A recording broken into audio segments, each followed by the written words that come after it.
Olá para você que nos acompanha aqui no FolhaCast, o assunto dentro do Folha Enem com o professor Nilson Douglas Castilho, ele que é coordenador de ensino médio do Colégio Marista, que é parceiro da Folha em mais esse projeto. Professor, sempre um prazer falar com você, uma ótima tarde, uma ótima semana para nós. Bom, vamos para mais um assunto aqui do Folha Enem. Nós temos dois assuntos aqui que eles se misturam e eu acho que é até bacana a gente dividir essa conversa em duas partes. A gente vai aqui trocando ideias, trocando informações para, claro, deixar o nosso candidato, o nosso estudante bem informado. Nós temos algumas mudanças planejadas pelo Ministério da Educação para os próximos anos e que vão aí de encontro a possíveis mudanças na forma com que será organizado o Enem. Nós temos aqui, professor, primeiro o novo ensino médio, que já é algo que vem sendo discutido aí já há alguns anos, ali uma informaçãozinha aqui, uma informaçãozinha ali, e agora parece que com esse atual governo as coisas foram se desenvolvendo de uma maneira um pouco mais célere, pelo menos estão divulgando mais essas mudanças. E nós temos a projeção de um Enem seriado. Então, para a gente começar, professor, acho que a raiz disso tudo, a estrutura, seria a BNCC, que é a Base Nacional Comum Curricular, o embrião dessas possíveis mudanças que a gente vai ter a partir dos próximos anos? Sim, mais uma vez é um prazer falar com vocês, Edson. E quando a gente fala dessa questão desse novo ensino médio, o Enem seriado, isso tudo tem como base sim o que preconiza a Base Nacional Comum Curricular, mas também a lei do novo ensino médio desde 2017. Muito se fala do ensino médio no Brasil, que é um segmento muito enrijecido, tem muito conteúdo, está muito ultrapassado, muito tradicional, e além de ter essa grande carga de conteúdo, é um segmento que tem uma evasão escolar muito grande no país. Então, quando a gente trabalha mais a flexibilidade do currículo, quando a gente trabalha a possibilidade de escolha por parte do aluno, aquela questão que ele tenha parte no processo dele de aprendizagem, isso faz com que o ensino médio se torne mais atrativo. É claro que isso precisa ser feito de uma forma tranquila, a transição tem que ser feita de forma gradativa, mas o novo ensino médio visa dar essa maior autonomia para o aluno, flexibilização do currículo, possibilitando que ele possa construir melhor o projeto de vida dele. Então, realmente, a Base Nacional Comum Curricular, ela estabelece aquilo que é currículo, que é de conteúdo, que deve ser ensinado, e essa organização curricular faz com que a gente tenha que mudar a organização dentro da escola. Então, o que ela coloca ali como componente curricular separado, dá destaque é português e matemática. Os demais componentes não necessariamente subiram, mas o trabalho que vai ser feito com eles é diferente. É valorizado muito a interdisciplinaridade, que a gente já conversou, de você usar os diversos componentes curriculares para tratar um tema, por meio de unidades temáticas, e todos os professores contribuem para a construção de conhecimento a partir de um ponto em comum. Então, o novo ensino médio vai trabalhar muito em cima disso.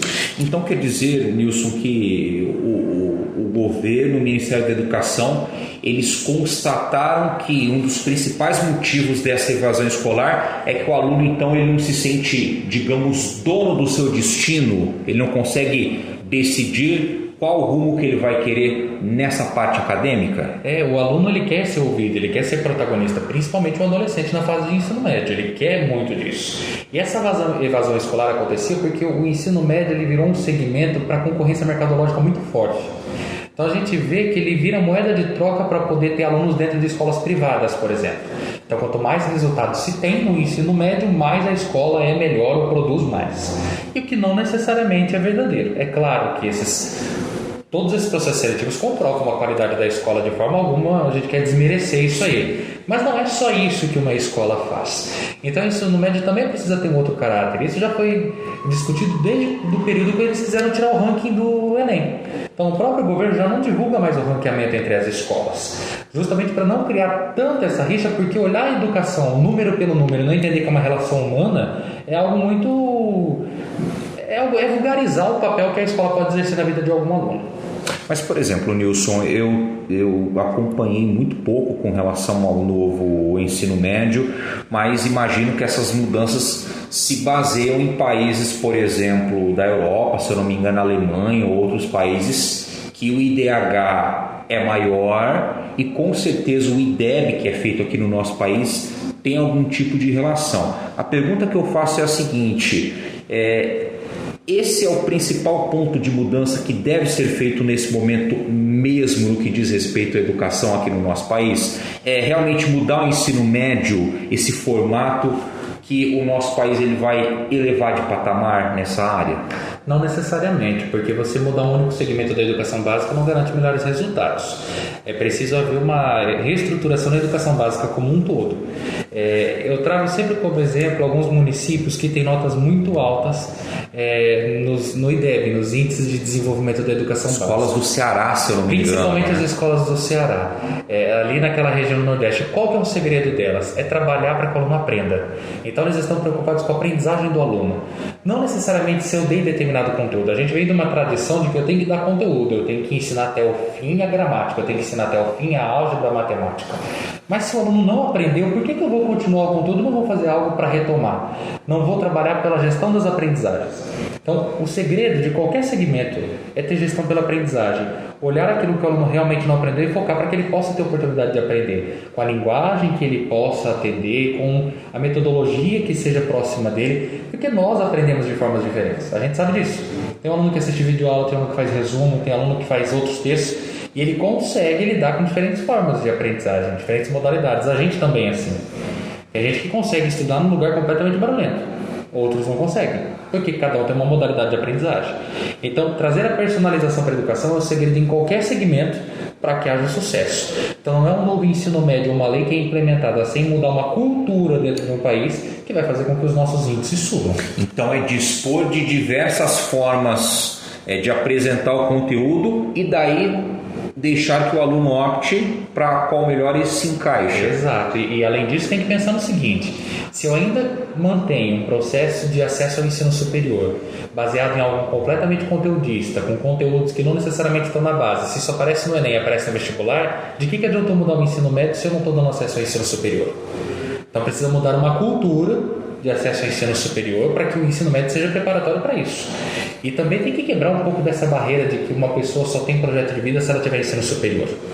Isso não é completamente verdadeiro.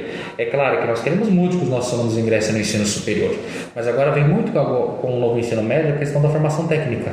Existem muitas pessoas com formação técnica que são excelentes profissionais. Se isso é o desejo do aluno, faz parte do projeto de vida dele e vai fazer com que ele seja uma boa pessoa e bom profissional, por que não apoiá-lo, não dar condições para que ele tenha isso?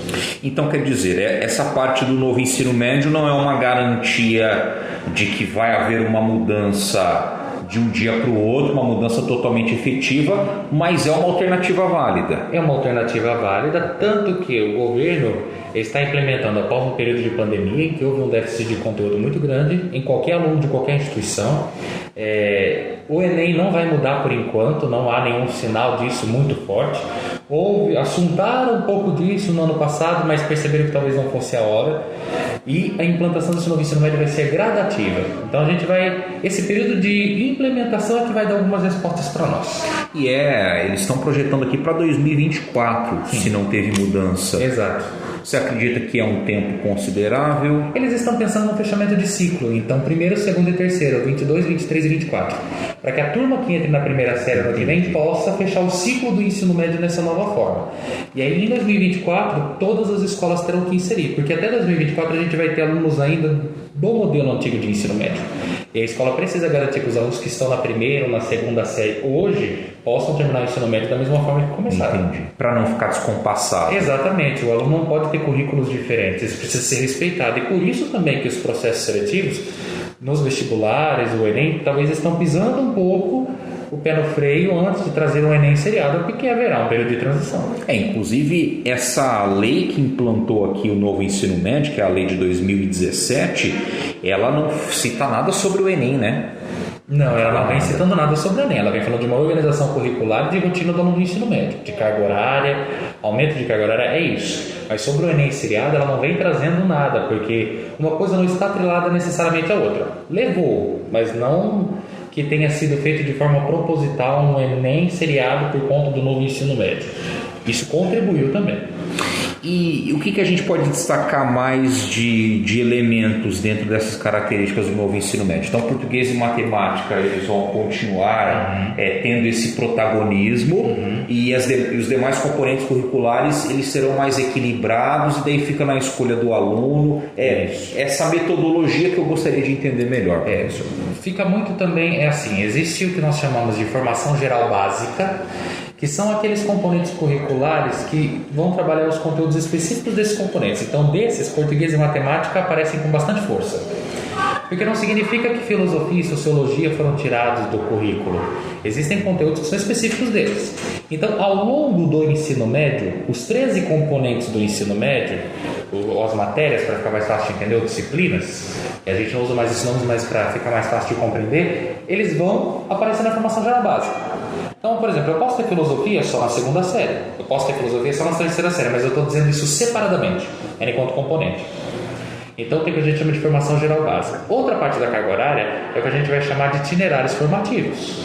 O que são esses itinerários? Eles têm que valorizar, acima de tudo, as 4 áreas do conhecimento, que é linguagens, ciências humanas, ciências da natureza e matemática.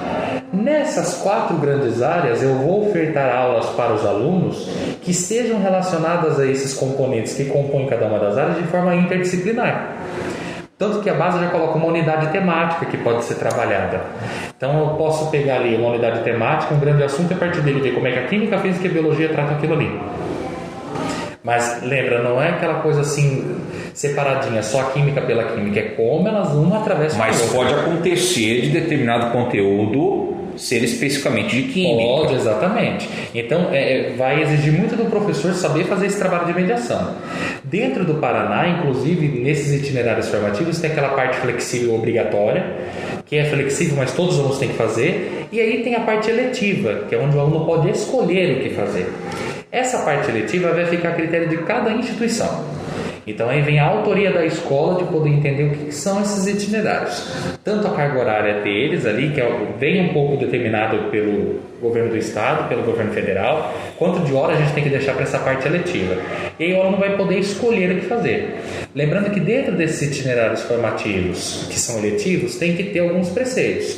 Então pesquisa, investigação, a valorização do conhecimento. Então existem algumas coisas que são norte, mas em cima disso a escola determina o que faz. Então agora muitas escolas vão colocar como itinerário formativo, eletivo, matemática financeira, empreendedorismo. A gente pode fazer parcerias com outras instituições para que nessas instituições os alunos possam passar por alguns itinerários. Então é isso que vai constituir formação geral básica e itinerários. Entendi. Uma que já é um padrão e a outra que vai ficar mais flexível para a decisão de cada escola. Isso. E a capacitação do professor, isso já vem ocorrendo para se adaptar também a essa nova forma de dar aula? Todas as escolas que estão preocupadas com isso já estão se movimentando para poder formar os seus professores. Mas isso também precisa pensar na formação de professores lá na faculdade. Nenhum professor que está aqui hoje dificilmente tenha passado por um curso de licenciatura que tenha essa visão interdisciplinar e integrada. É muito difícil. A gente está saindo de caixinhas separadas para colocar uma integração. E nem sempre os professores têm essa formação na licenciatura. Então é muito do perfil, do tipo de profissional que tem hoje. E enquanto aqui no Colégio Marista somos privilegiados por ter uma estrutura de formação. Então todos os professores já estão passando por uma formação de novo ensino médio desde abril. Formações online, formações internas que o próprio colégio está oferecendo. Já temos tudo isso estruturado. Mas mesmo assim ainda é um terreno arenoso para o professor, porque é tudo novo para qualquer instituição. Então a gente não significa que nós estamos inseguros. A gente tem segurança porque a gente já fechou o que quer fazer. Mas a gente também vai entender que ao longo do caminho é preciso fazer mudanças quando a gente vê que algo que nós planejamos talvez não seja o melhor para o aluno ou para a escola. Não é só, por exemplo, pegar a BNCC, estudar, entender o que é. A gente vai aprender também fazendo. A gente aprende muito na relação com o aluno. Pode ser que o itinerário formativo que a escola tenha colocado como algo que acha interessante para os alunos, para eles não são. A escola vai ter que se adaptar para poder entender que o aluno é partícipe daquele projeto educativo e que ele tem condições de escolher aquilo que ele deseja para o projeto de vida dele. Se fala-se tanto em autonomia, né? Sim, exatamente.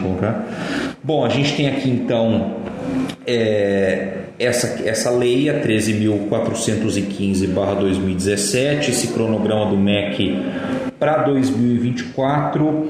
Então nós temos essas duas etapas que você disse, né? A BNCC e a outra que as instituições elas ficariam responsáveis. Essa questão do SAEB aqui, o SAEB é Sistema de Avaliação da Educação Básica. Também é necessária essa mudança? Se a gente fala desse novo ensino médio, o SAEB também é necessário ter um novo formato? É importante, e seria importante porque daí você tem um único instrumento avaliativo. Quando a gente tem vários instrumentos avaliativos, uma prova de um jeito, outra prova de outro, isso pode trazer percepções diferentes. Então, se a gente tem um único instrumento avaliativo, isso facilita a vida para o aluno, até para que a gente possa ter mais confiança nas decisões de planejamento. Isso é muito importante, sim. Porque além do SAEB, quais são os outros tipos? O ENAD? O ENAD é para o ensino superior, né? É que hoje o SAEB ele é aplicado em vários segmentos. Agora, o Enem é específico para o ensino médio. Então, no ensino médio, o Enem seria uma forma também de avaliar essa questão da educação básica. E hoje o SAEB ele tem muito foco lá na escola pública, não tanto na escola particular. Então, com o Enem seria uma forma de até trazer uma calibragem em relação às escolas privadas, às instituições públicas, e não ficar criando vários instrumentos avaliativos. Isso que é o mais importante. Mas essa questão da avaliação, então, não é da percepção do aluno, é na parte pedagógica mesmo. Na parte pedagógica, exatamente. E também para o aluno, ele precisa ser avaliado pelo SAEB, depois fazer um Enem. Então coloca um único instrumento avaliativo, não precisa sobrecarregar. A avaliação para o aluno não pode ser punição, tem que ser uma forma de entender como está a aprendizagem dele. E tem que ser instrumento para ele, para o professor e para as instituições organizacionais. O restante a gente vai atrás. Muito bem. Então quer dizer, ainda dá para a gente concluir, né, Nilson, que tem algumas coisas que a gente já consegue projetar por tudo que vem sendo discutido, que vem sendo anunciado. É claro que ainda não está assinado ali, está 100%, e outros que ainda seguem uma incógnita. Por exemplo, essa possível mudança no SISU, como é que vão ser os vestibulares, e outros que a gente já projeta, por exemplo, como é que deve ser feito o Enem e esses pontos. Você gostaria de elencar mais alguma coisa nisso aí? O que você acredita que já está encaminhado? O que ainda tem também essa incógnita, que é um ponto importante? Eu acho que assim, num momento de tantas incertezas e de tantas incógnitas com essa implementação do novo ensino médio, a prudência ela tem que ser alta, tem que ter muito equilíbrio. Então, e a prudência das duas partes. A prudência por parte dos alunos, entender que se eles estão matriculados em instituições sérias, eles precisam confiar nessas instituições que, se são sérias, terão equilíbrio nessa implementação desse novo ensino médio. E entender que nesse período de transição ainda, não se bateu o martelo de um novo Enem seriado. Então, foque no Enem como ele é até então conhecido. Então, foque naquilo que é para o momento. Não fique pensando, se for seriado, se eu não passar agora. Isso pode gerar mais ansiedade ainda para o aluno. Beleza. Bom, nós conversamos com o professor Nilson Douglas Castilho, coordenador de ensino médio do Colégio Marista aqui de Londrina, e na semana que vem a gente traz mais conteúdo dentro do Folha Enem aqui no nosso FolhaCast.